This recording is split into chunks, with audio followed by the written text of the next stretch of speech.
Matt Welch is the editor-at-large of Reason Magazine and co-host of the Fifth Column podcast. In this part of our interview, we talk about what has made his podcast so successful. As the great Iowa Hawk on Twitter points out, there's nothing more fun than to watch a generation that can't get a date.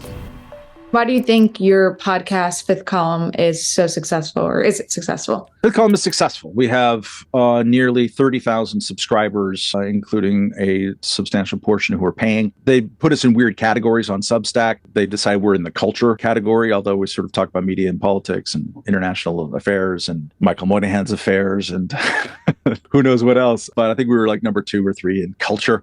I don't really know. It's always important not to know why things are successful. But I think there is a broad category, and I've spoken about this with Bill Maher, whose show I've been fortunate enough to go on a lot over the years. I think he mostly, and his original executive producer, Scott Carter, created a category of media, which is something along the lines of, what would it sound like if people talked normally about politics, or normal people talked about politics, or abnormal people talked about politics and made themselves laugh, some kind of thing like that. It is a surprisingly difficult thing to pull off. We tried to do it, and I think it succeeded at it with The Independents on Fox Business Network, which always led the network in ratings in the targeted demographic. And people value that kind of thing. Can you what would it sound like if you had a conversation in a bar about this?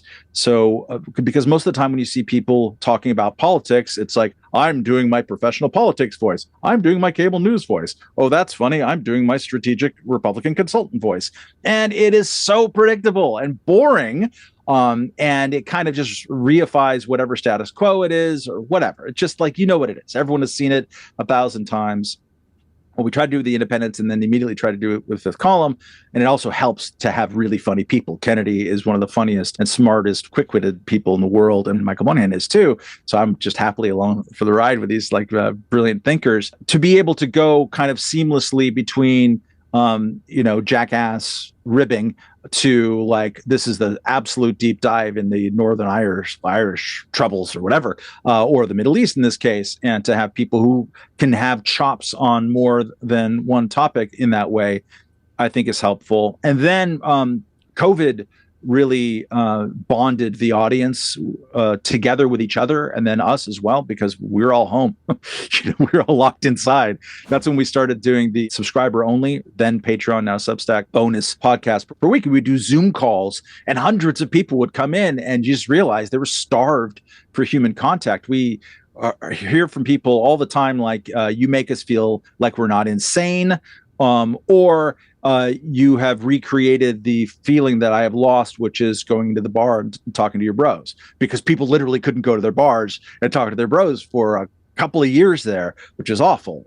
So I think those things conspired to make it successful. And also, a lot of podcasts start on just basically one topic or gimmick. And at the beginning of ours, which launched in 2016, we spent a lot of time talking about identity politics, for example, and like Camille Foster, co-host, that has some idiosyncratic views about race. And so we talked a lot about that, especially the rise of the politics thereof and Black Lives Matter and these things. That could have been our podcast, but we would start to bore ourselves in addition to the listeners. And we have broader interests between the three of us. And I think people appreciate that. So we can sort of turn on a dime when the news goes in this direction, we can go there. Or if we could just do, deep dives about baseball history, we could do that too. And I think people appreciate having a variety be able to come to them.